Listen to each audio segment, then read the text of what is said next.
Futebolaço, eu sou o Dieguinho. Bom, galera, tá entrando no ar a nossa segunda edição desta sexta-feira, porque o pau comeu lá no Conselho Deliberativo do Vasco. Eu vou trazer para vocês a minha opinião e o que rolou, tá? A reunião do Conselho Deliberativo foi transmitida ao vivo e isso é um assunto que eu vou trazer para vocês, que eu recebi com estranheza uma informação no dia do evento do basquete. Vocês vão entender já do que eu tô falando. Mas antes disso, ó, dedo no like no começo do vídeo que me ajuda bastante. Quem for novo aí no canal, já se inscreve, ativa também aí, ó, o sininho das notificações e segue a minha conta pessoal no Instagram.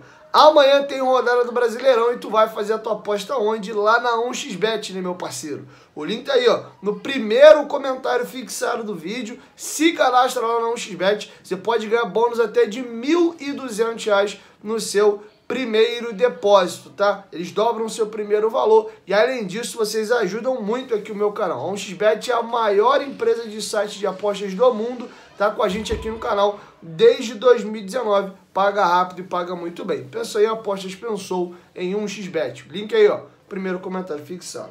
Bom, vou começar pelo meu comentário final aí, que é sobre um assunto que me causou estranheza no evento do basquete.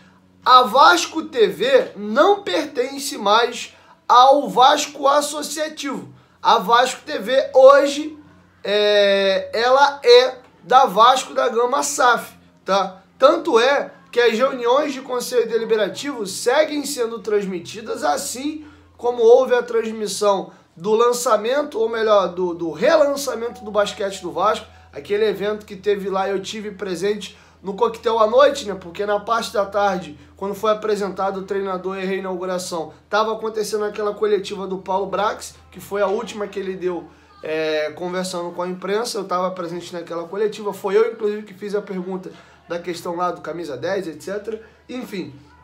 E aí, até trocando uma ideia com o Peru Emerson Rocha, do canal Atenção Vascaínos, que estava nesse coquetel que teve à noite lá do basquete, na sede náutica da Lagoa, e falou: pô, Diego, tu sabia que a Vasco TV não é mais do Vasco, associativo, agora é da SAF? O Vasco tem um outro canal no YouTube que começou do zero. Eu falei: como assim, Emerson? Que isso, cara? Ele agora é separado. A transmissão lá do jogo, que a Vanessa Rich faz, tudo aqueles eventos, os treinamentos, é tudo da Vasco da Gama SAF, não é mais do Vasco Clube Associativo, não. O Vasco tem um canal novo no YouTube que, por sinal, tá muito feio. Se vocês derem uma olhada lá, parece um canal amador qualquer. Talvez algum de vocês assistiram a transmissão sem saber. Esse é o canal de YouTube oficial do Vasco hoje. Do Vasco Associativo tem pouco mais de 1.000 inscritos. É o CRVG_TV. Até o nome tá meio bizarro. Vocês vão olhar lá, não tem capa, os vídeos estão jogados assim ao esmo. Dêem uma olhada lá. E aí, voltando do Futebolaço Podcast, né? A primeira parte da reunião do Conselho Deliberativo tem 1h20, 1h30, botei no velocidade 2. Eu levo mais ou menos aí 40 minutos lá do estúdio para minha casa. Então foi mais ou menos o time de eu chegar em casa. Eu acabei de ver a reunião do Deliberativo, a parte 1, porque foi interrompido o sinal. Eles reabriram depois mais uma live que deu mais 2h29, se eu não estiver equivocado. Total aí de quase 4 horas aí de reunião do Conselho Deliberativo. Dito isso, após assistir a reunião inteira, né? Que para mim fazer um vídeo como esse aqui, eu tenho que assistir. Então, para quem não assistiu, recomendo assistir. É importante você acompanhar o que está acontecendo, como é que são as cobranças na reunião do Conselho Deliberativo. E estiveram lá sendo cobrados Roberto Duque Estrada, Jorge Salgado e Osório. Roberto Duque Estrada e Salgado como membros integrantes do Conselho de Administração da SAF, que são formados por 7 cadeiras, 2 do Vasco e 5 lá dos americanos, além também da bancada do Conselho Deliberativo do Vasco como um todo. Presidente da Assembleia Geral, do Conselho Deliberativo, do Conselho Fiscal e por aí vai, tá? E a essa reunião ontem era para saber os desdobramentos, né, do que aconteceu na reunião de Conselho de Administração, ser cobrado Luiz Melo, né, e o que iria ser feito para essa questão agora da sequência do Vasco da temporada. O primeiro assunto que eu vou discutir Luiz Melo e Paulo Brax, que foram convidados, alegaram aí divergência de agenda e não poderiam estar presentes no evento. O Paulo Brax, cara, para ser sincero, eu acho que não é atribuição dele, ele não tinha que estar lá na reunião de Conselho Deliberativo, porque aquilo ali é um evento político, né? O Luiz Melo, ele é, apesar do Vasco ter virado um clube, uma empresa, ele é o presidente hoje dessa empresa, né? Um presidente remunerado, sócio de um clube que ele tem um lado social e um lado político. Ele, como figura de presidente remunerado, ele tem que prestar esclarecimento aos sócios, que o Vasco é dono de 30%. O Luiz Melo, sim, teria que ter estado na reunião. O Paulo Brax, cara, eu já acho que é forçar um pouquinho a barra, tá? Mas, enfim, ambos não compareceram. E foi feita uma moção de repúdio ao Luiz Melo, porque já é a segunda vez que ele é convocado a participar dessa reunião de Conselho Deliberativo e não comparece. E ele foi tema da reunião, e aí já até falo da parte dele, o que foi noticiado na imprensa, ficou claro para quem assistiu a reunião do Conselho Deliberativo, ele é persona não grata dentro hoje da Vasco da Gama, do clube associativo. Teve um conselheiro que foi o último, inclusive, a discursar, e teve um fato engraçado, que na hora que se eu não me engano é alguma coisa Medrado, Nelson Medrado, alguma coisa assim. O último conselheiro a discursar, quando o cara tá indo pro lugar dele de fala, ele passa na frente ali onde tá o Salgado, o Osório, né, o Otto de Carvalho, tá todo mundo sentado assim, né, na bancada, aí o Salgado vai acompanhando ele com o olho e vaza no áudio assim, tá que pariu. Confesso que foi um momento de cenas lamentáveis, né? Eu dei uma risada, foi meio constrangedor. Foi no finalzinho, cara, da transmissão.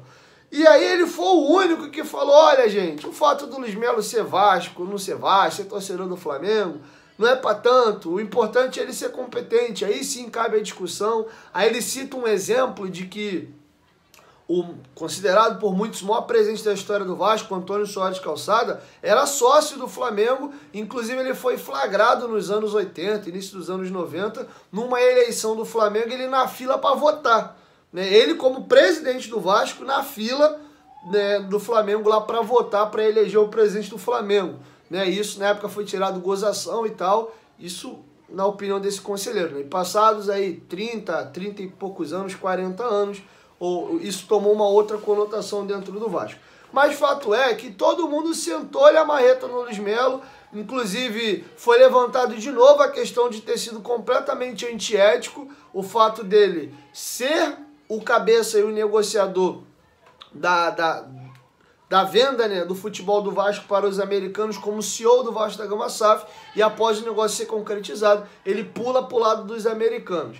O Roberto Duque Estrada, que junto do Salgado eram as pessoas que estavam na incumbência de conversar e responder os questionamentos feitos pelos conselheiros, indagou que eles também foram contra, se sentiram surpreendidos quando a 777 anuncia o Luiz Melo como CEO. Eles tentaram demover a 777 dessa ideia. A 777 disse que num primeiro momento seria importante mantê-lo pelo menos até o final do ano, porque lembrando que a SAF do Vasco foi finalizada final de agosto e o aporte entrou 2 de setembro. Como era final de ano, para só fazer a transição daquele ano, seria mais correto manter ele até o final do ano. Aí para virar o ano, aí sim, você tem um processo de transição do associativo para a SAF, contrata um novo CEO para morrer essa questão. E o Vasco subentendeu que ia ser feito dessa forma, sendo que a 777 decidiu manter o Luiz Melo. E o Vasco não concorda com isso, tá? Então, tanto é que na reunião do Conselho de Administração foi pedido o desligamento do Luiz Melo, porém, os americanos por hora não veem motivo para desligar o mesmo. Então a situação é essa. O clima entre clube associativo e Luiz Melo é zero. Não tem clima nenhum. Ele é persona não grata dentro do Vasco Clube Associativo hoje. E o fato dele não ter comparecido à reunião do Conselho Deliberativo após ser convocado pela segunda vez irritou ainda mais. E aí deixaram claro que ele não quer ter diálogo com os torcedores do Vasco, por que não? E o Vasco, né? O Vasco não deixou de ser sócio, né? O Vasco tem 30% do negócio, então ele não estaria querendo se reportar ao Vasco associativo, tá? Então esse é o ponto 1. O ponto 2, cara, pra mim tá claro, tá? Tá muito claro na minha cabeça. mentiram pra gente e criaram malabarismos coloquiais para vender uma história pra gente. Eu vou explicar do que eu tô falando. Tem fala aí do Salgado, e o Salgado foi questionado sobre isso na reunião, e ele explicou. Depois vocês assistam a segunda live, né, porque a live foi interrompida, ou é no minuto 29. No minuto 29 o Salgado vai responder um questionamento do Júlio Brandt a respeito dessa questão. Foi vendido pra gente, o Salgado numa entrevista ao GE disse que era um negócio de 1 bilhão e 700 mil reais. O que foi vendido pro torcedor? Que o Vasco teria 700 milhões de investimento no futebol e a 777 assumiria até 700 milhões da dívida do Vasco e ela pagaria. E o Vasco, né, é só fazer conta. Se o Vasco vendeu 70% da Vasco da Gama SAF por 700 milhões, automaticamente o Vasco tem 30% ainda na mão. E quanto é 30% desses tais 100%, se 70% equivalem aí a 700 milhões. Os outros 30% equivalem a 300 milhões de reais. 300 milhões mais 700, 1 bilhão. A SAF do Vasco vale 1 bilhão, a 777 é dona de 70%, 700 milhões, e o Vasco Associativo tem em ações na mão 30% desse negócio, que equivalem aí a 300 milhões de reais. Então o Salgado disse à época que a transação era na casa de 1,7 bi. O Vasco estava recebendo 300 milhões de ação na mão, isso procede. O Vasco estava recebendo uma injeção de 700 milhões para investir no futebol. Isso está correto até a página 2, eu vou explicar. E a 777 assumiria 700 milhões da dívida do Vasco. Isso está correto até a página 2. Você junta 700 de investimento, 700 da dívida e 300 milhões das ações, você fala, pô, é 1,7 bilhão mesmo. Mas não é isso, tá? Vou explicar para vocês por que não é isso. O que aconteceu? O Vasco Associativo tinha uma dívida de 700 milhões de reais, né? E essa dívida foi transferida para a SAF. A SAF já nasce como uma empresa quebrada, como uma empresa com uma dívida muito grande. Ela nasce já devendo até os cocos, porque você pega a dívida do Vasco Associativo e passa para a SAF. Por isso que quase todo o dinheiro do Vasco tem para pagar dívida, e ainda assim já está em atraso com alguns compromissos. Vocês vão entender aqui, eu vou explicar detalhe por detalhe. E aí, você transfere a dívida para a Vasco da Gama SAF. E aí, a alegação é de que a 777 vai pagar a dívida. Como é que ela vai pagar a dívida? Ela não está chegando, pegando 700 milhões do bolso dela assim na bucha e pá, pagando a dívida numa porrada. Se fosse isso, se dá para dizer, ó, estão metendo 700 milhões no futebol e, ó, pô, pagou de uma vez a dívida. Não é isso. A dívida está parcelada e congelada no RCE. Você tem 6 anos para pagar. Se você não quitar dentro desses 6, você tem mais 4, tá? Essa dívida é corrigida pela Selic, que isso está dando uma confusão do caramba, porque quando a lei da SAF foi aprovada, a taxa Selic era 2%, hoje já está na casa de 11, 13%. A Selic explodiu e a dívida está subindo. Enfim, a dívida foi passada para a SAF, sendo que o Vasco é sócio da SAF, cacete.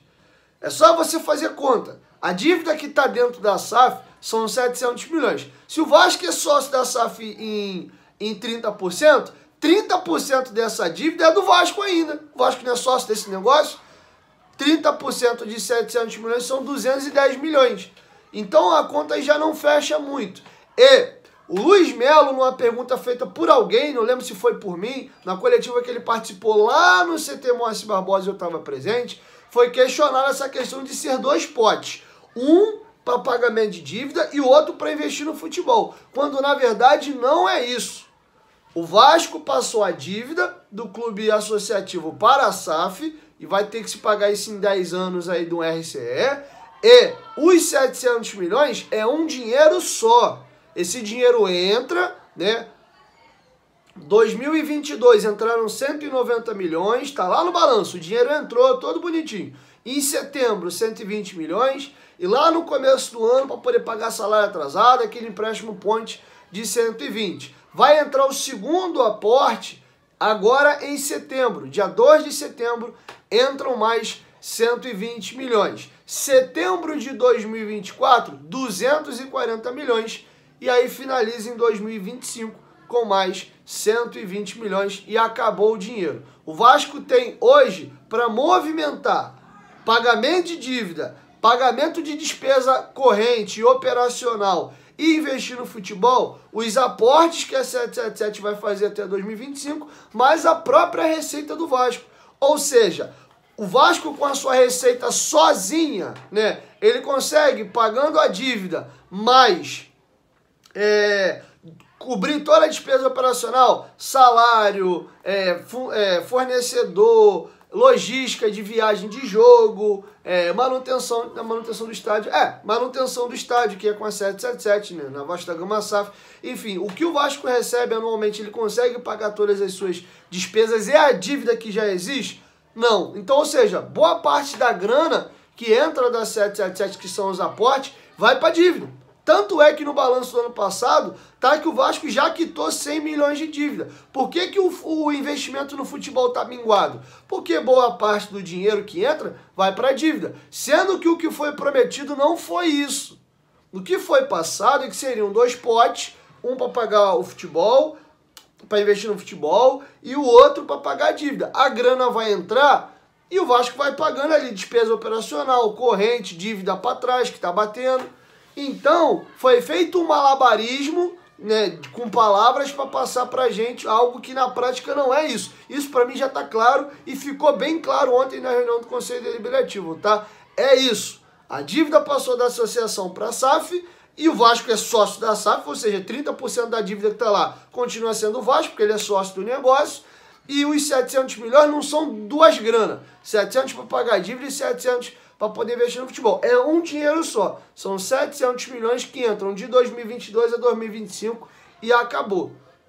Tá? Então, esse foi o negócio que o Vasco fez.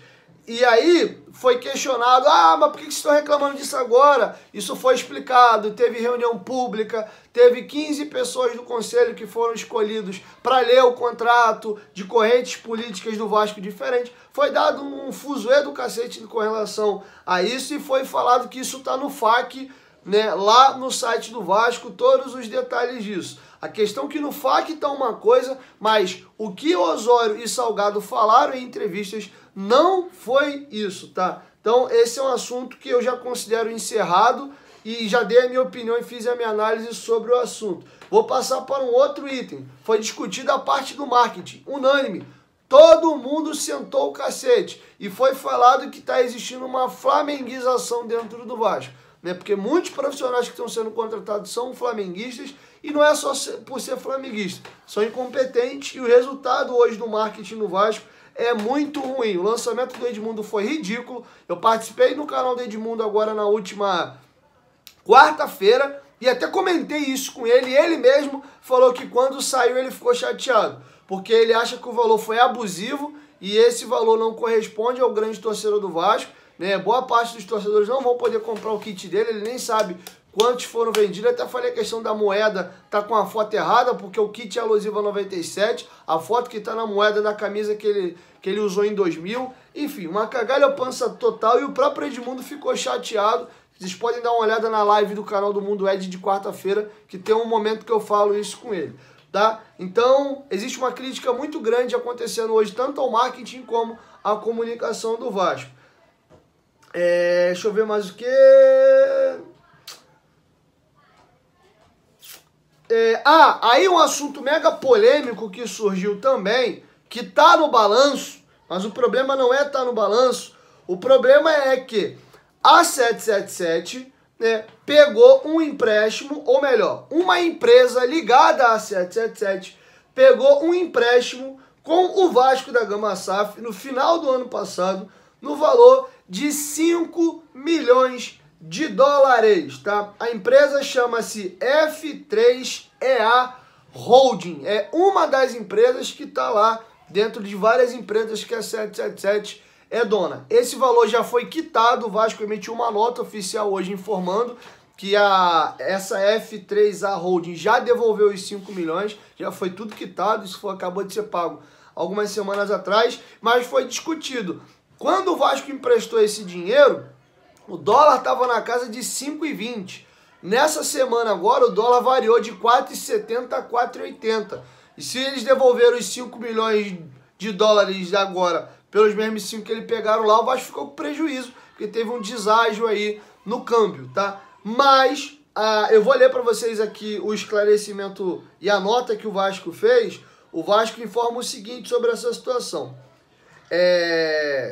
Relativo ao empréstimo efetuado pela SAF a uma empresa do Grupo 777, temos a seguinte a esclarecer. Primeiro, transações financeiras como essa entre empresas do mesmo grupo econômico são extremamente comuns e o referido empréstimo trouxe rendimentos financeiros ao Vasco. O valor de 5 milhões foi pago integralmente há algumas semanas, acrescido de juros maiores que aqueles oferecidos no mercado nacional. Segundo e terceiro, né? Porque eu juntei o primeiro no segundo. A 777 está adiantada em relação aos pagamentos contratuais ao Vasco, já tendo enviado mais de 1 milhão de dólares a mais da parcela que contratualmente vence apenas em setembro. O Vasco, SAF e a 777 continuam focados em trabalhar para o que é melhor para o Vasco e sua incrível torcida. Tá? A nota feita pela Vasco da Gama SAF. Isso foi muito discutido na época, e esse empréstimo foi na casa de 25,8 milhões de reais. E aí a gente volta para um assunto agora que é o seguinte: como é que o Vasco empresta 25 milhões de reais a alguém se ele não está honrando nem os compromissos dele aqui? Né? Os direitos econômicos do Piton tá atrasado, do Léo tá atrasado, do Puma Rodrigues tá atrasado, os 300 mil reais do Cocão com o Náutico tá atrasado, os direitos, as luvas e comissões a empresários estão atrasadas. O Vasco se apropriou de 8 milhões de reais do Andrei. Como é que o Vasco está emprestando 25 milhões de reais para a empresa da 777 se o Vasco não está honrando nem os compromissos aqui? Pô, Dieguinho, mas essa grana foi emprestada lá no final do ano. O Vasco nem usou esse dinheiro, porque o dinheiro ficou parado e foi usando o restante para essa temporada. Mas se os americanos acabaram de pagar o dinheiro tem pouco tempo, esse dinheiro fez falta em algum momento. Porque os jogadores que eu citei foram contratados nesse período, de novembro, dezembro, janeiro, e o Vasco está com atraso já há um tempão com essa galera. Então como é que eu vou emprestar dinheiro para alguém se eu não estou honrando nem meus compromissos aqui? Por mais que essa operação tenha gerado lucro ao Vasco. Vamos supor, lembrando que quando você pega dinheiro emprestado, você paga juros, né? Vamos supor que o Vasco emprestou 5 milhões e a 777 devolveu 7 milhões. Porra, botamos 2 milhões de reais no bolso aí. Aliás, deixa eu corrigir. A gente emprestou 25 milhões com a cotação da época e voltaram agora 30 milhões. Vai, porra, botamos 5 milhões de reais no bolso aí. Pô, mas era um negócio que cabia fazer se eu tô com problema de fluxo de caixa? E outra, isso é o de menos, tá? A gravidade do negócio é que esse empréstimo foi feito sem o Vasco ser consultado. Lembrando que a 777 ela é dona majoritária, mas ela tem um sócio. Ela não pode simplesmente pegar, meter a mão num dinheiro do caixa do clube e botar para outro canto sem perguntar ao sócio dele se ele pode, se ele aprova ou não isso. Se tivesse tido uma reunião no Conselho Deliberativo de Administração, ó, a empresa X está querendo pegar um dinheiro emprestado com a gente tem em caixa. Vamos fazer? Não vamos fazer? É bom, não é? Foi aprovado e está todo mundo ciente? Perfeito, foi aprovado, está reclamando do quê? A questão que a 777 fez por conta própria sem consultar o Vasco. E aí foi levantado esse questionamento ontem, essa irritação, e vai ser criado uma governança, uma forma para que caso futuramente outra situação dessa surge, alguém queira pegar um dinheiro emprestado, tem que fazer uma reunião, entrar em contato com o Vasco, saber se o Vasco topa ou não, para poder ser feito isso, tá? Então o que eu tenho para trazer para vocês da reunião é isso, o clima bastante pesado. Teve um momento lá que o Eduardo Cassiano bateu boca com a galera lá e falou assim: vocês estão reclamando do quê? Vocês estão reclamando de cláusula de contrato, disso, daquilo. Boa parte de vocês aí, tudo votou sim, por que vocês estão reclamando agora? A época eu falei que tinha que ter sido feito esse negócio com mais calma. As pessoas tinham que entender melhor, não era para ter sido feito assodado. Agora vocês mesmos que aprovaram estão reclamando por causa de quê? Então assim, o clima é bem esquisito, tá? E é isso. Enfim, vamos aguardar a cena dos próximos capítulos. Consegui resumir para vocês o máximo que deu para fazer. O vídeo está até meio longo já. E recomendo vocês assistirem e tirar as próprias conclusões de vocês. O canal no YouTube é CRVG_TV. São 2 lives, né? Porque caiu o sinal, sei lá que merda que deu. Tem uma transmissão de 1 hora e alguma coisinha, uma ou outra de 2 horas e 29 minutos. Beleza? Enfim, o vídeo acabou aqui, mas a resenha não. Quero te ouvir. Deixa a sua opinião aqui embaixo nos comentários. Logo mais eu chego com a 3ª edição ou amanhã por volta de 5 da manhã. Beleza? 1, 2, 3, futebolaço, tamo junto, família. E a qualquer momento de volta vai, tamo junto. Valeu!